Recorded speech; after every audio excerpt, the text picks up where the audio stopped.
Today's plan for October 21 was to visit Canyons of the Ancients, but I neglected to check and make sure they were open on Mondays. We visited Mesa Verde National Park instead. At its peak in the 1200s, the Mesa Verde region was home to about 40,000 people, more than who live in the area today. Around that time, people began constructing the cliff dwellings. The alcoves provided natural shelter, and many had a convenient water source from seep springs.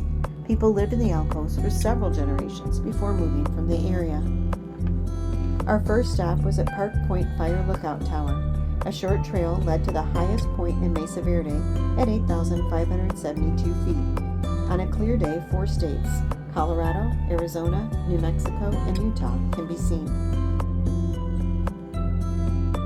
At Spruce Tree House Viewpoint, we saw views of the park's best preserved cliff dwelling. Square Tower Overlook includes a 27-foot-high building, the tallest dwelling in Mesa Verde, built between 1244 and 1249 CE.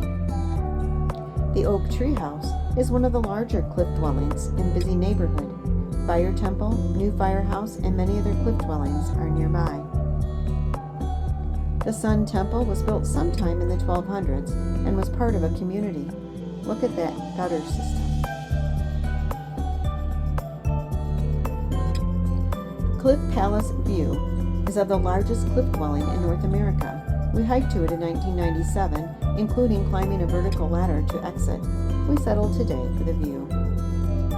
We hiked to Soda Canyon Overlook.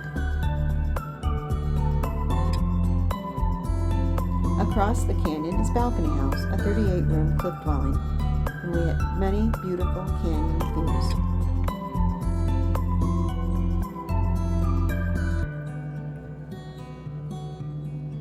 The Farview community was a Mesa top farming community with a reservoir and 5 villages.